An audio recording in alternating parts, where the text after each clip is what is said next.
kata Kau besertaku, maka kuat roh dan jiwaku. Tangan-Mu Tuhan selalu ku nantikan. Shalom, salam sejahtera untuk kita semua. Tiba waktunya bagi kita untuk menikmati berkat firman Tuhan melalui KPA Online. Mari kita berdoa. Bapa dalam surga, kami mengucap syukur atas berkat-Mu yang senantiasa Tuhan limpahkan dalam kehidupan kami. Sehingga saat ini kami tetap dalam keadaan yang baik, tidak kurang satu apapun, karena Engkau selalu ada menyertai kehidupan kami semua. Terima kasih Tuhan. Saat ini kami akan menikmati berkat firman-Mu. Berfirmanlah bagi kami Tuhan. Pimpin pemberitaan firman-Mu ini dari awal, pertengahan hingga pada akhirnya nanti. Tuhan mengurapi kami semua. Biarlah setiap apa yang Engkau sampaikan bagi kami menjadikan berkat dalam kehidupan kami. Terima kasih Tuhan. Kami akan sambut berkat firman-Mu dengan penuh ucapan syukur di dalam nama Tuhan Yesus Kristus Juru Selamat kami. Haleluya, amin. Saudaraku yang terkasih, hari ini saya akan berikan tema tentang lebih sungguh lagi.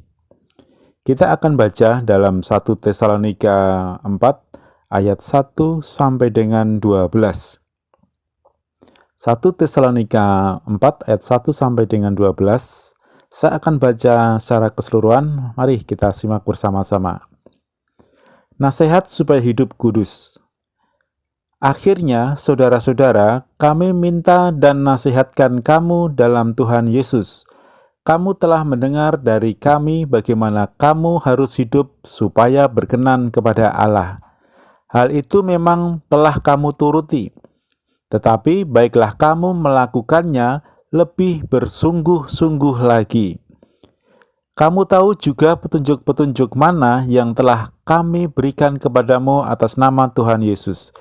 Karena inilah kehendak Allah, pengudusanmu, yaitu supaya kamu menjauhi percabulan, supaya kamu masing-masing mengambil seorang perempuan menjadi istrimu sendiri, dan hidup di dalam pengudusan dan penghormatan, bukan di dalam keinginan hawa nafsu, seperti yang dibuat oleh orang-orang yang tidak mengenal Allah. Dan supaya dalam hal-hal ini orang jangan memperlakukan saudaranya dengan tidak baik, atau memperdayakannya. Karena Tuhan adalah pembalas dari semuanya ini, seperti yang telah kami katakan dan tegaskan dahulu kepadamu. Allah memanggil kita bukan untuk melakukan apa yang cemar, melainkan apa yang kudus.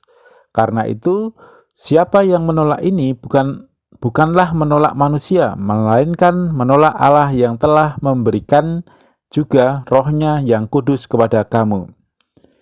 Tentang kasih persaudaraan tidak perlu dituliskan kepadamu, karena kamu sendiri telah belajar kasih mengasihi dari Allah. Hal itu kamu lakukan juga terhadap semua saudara di seluruh wilayah Makedonia. Tetapi kami menasihatkan kamu, saudara-saudara, supaya kamu lebih bersungguh-sungguh lagi melakukannya. Dan anggaplah sebagai suatu kehormatan untuk hidup tenang, untuk mengurus persoalan-persoalan sendiri dan bekerja dengan tangan seperti yang telah kami pesankan kepadamu, sehingga kamu hidup sebagai orang-orang yang sopan di mata orang luar dan tidak bergantung pada mereka. Saudaraku, itu adalah nasihat dari Paulus kepada jemaat di Tesalonika. Ketika kita ditegur karena kekurangan kita atau kesalahan yang kita lakukan, kadang kita berdalih, ya namanya juga manusia. Wajar kalau tidak sempurna. Bukannya belajar menjadi lebih baik atau introspeksi, kita justru mencari perlindungan dari kelemahan kita. Itu bisa kita lihat bahwa kita melakukan segala sesuatu hanya ala kadarnya, hanya sekedar melakukannya saja. Demikianlah yang terjadi dalam jemaat di Tesalonika. Rasul Paulus memuji mereka dalam hal hidup berkenan kepada Allah dan kasih persaudaraan di ayat 1 dan 9. Namun, Paulus menambahkan supaya mereka lebih bersungguh-sungguh lagi. Dituliskan dalam ayat yang ke-1 dan yang ke-10. Lalu dia pun memberikan petunjuk mengenai cara hidup yang bersungguh-sungguh yang sudah kita baca di ayat 2-8 dan juga 11-12. Hidup ala kadarnya dapat ditemui dalam diri semua orang. Ketika orang berkata bahwa tidak ada manusia yang sempurna, tentu itu benar adanya. Namun, kalimat itu bisa menjadi dalih untuk tidak melakukan kehendak Tuhan dan menghindari dosa dengan sungguh-sungguh. Orang yang sering berkata demikian akan hidup ala kadarnya. Ketika ia merasa bisa melakukan kehendak Tuhan, ya dilakukan. Tetapi ketika ia merasa berat, ya tidak dilakukan. Ketika ia berbuat salah atau berbuat dosa, dengan seketika ia akan memaklumi dirinya, namanya juga manusia, masih punya banyak kelemahan. Nah, kalau sudah demikian, nasihat Rasul Paulus sangat tepat, yaitu supaya kita lebih bersungguh-sungguh lagi. Kalau kita mau berusaha dan menerima pertolongan Roh Kudus, tentu kita bisa menjalani hidup kudus, melawan godaan, mengendalikan diri, bertobat, dan tidak lagi mengulangi perbuatan dosa. Bayangkan kalau Tuhan melakukan karyanya hanya ala kadarnya. Tak akan ada penderitaan dan kematian di kayu salib sebagai pengampunan dosa. Tak perlulah repot-repot memanggul salib, tak perlulah turun menjadi manusia. Ala kadarnya sajalah dalam mengasihi manusia. Tak perlu repot-repot menolong dan menuntun manusia. Tak perlu bersungguh-sungguh amat. Nah, jika demikian celakalah kita. Penebusan tidak akan menjadi sempurna. Pengampunan dari Tuhan tidak akan menjadi sempurna. Dan kita akan hidup berdasarkan hukum-hukum yang ada di dunia ini. Menurut kemauannya sendiri. Tuhan tidak menyertai kita. Nah, tapi Tuhan di dalam menebus dosa kita. Tuhan di dalam mengampuni kita. Dia berusaha dengan sungguh-sungguh. Dia benar-benar merasakan penderitaan. Bagaimana ia disiksa, memanggul salib, ia dipukul, dicambuk, dan disalib hingga akhirnya dia mati. Semuanya itu dilakukannya dengan penuh kesungguhan, bukan ala kadarnya. Tuhan mengasihi kita tidak ala kadarnya, tetapi Dia mengasihi kita dengan penuh kesungguhan, dengan sungguh-sungguh. Untuk itu, mari kita juga hidup dengan sungguh-sungguh, jangan ala kadarnya, karena Tuhan tidak mengasihi kita dengan ala kadarnya. Kita hidup bersungguh-sungguh di dalam kita menghindari hal-hal yang tidak benar. Kita hidup bersungguh-sungguh dalam menjaga diri kita, menjaga kekudusan kita, harus kita lakukan dengan penuh kesungguhan, tidak ala kadarnya.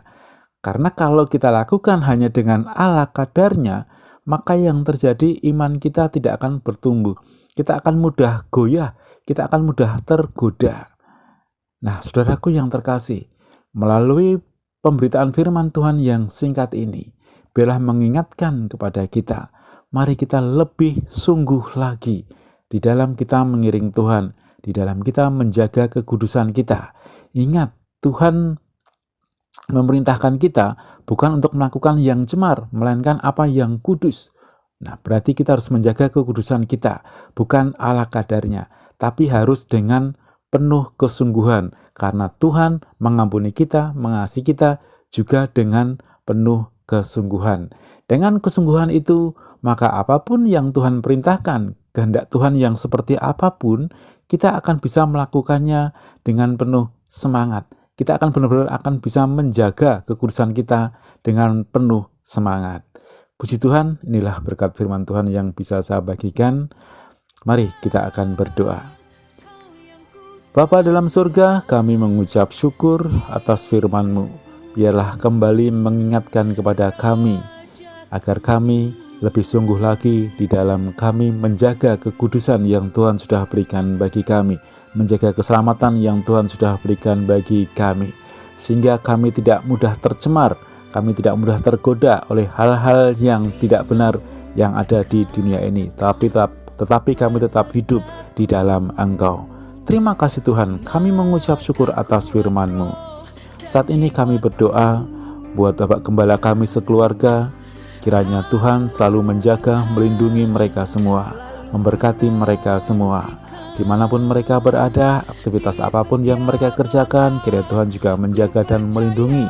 Terkhusus buat Bapak Gembala kami, kiranya Tuhan memulihkan kondisinya, sehingga Bapak Gembala kami dapat kembali bersama-sama kami melayani Engkau. Seluruh sidang jemaat-Mu Tuhan juga kami serahkan ke dalam tangan kuasa-Mu. Kiranya Tuhan selalu menjaga, melindungi dan memberkati mereka.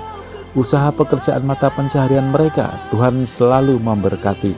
Apa yang mereka perbuat selalu berhasil. Terima kasih Tuhan Yesus, terima kasih Bapa. Kami mengucap syukur atas firman-Mu. Dan kami akhiri KPA hari ini di dalam nama Tuhan Yesus Kristus, Juru Selamat kami. Haleluya. Amin.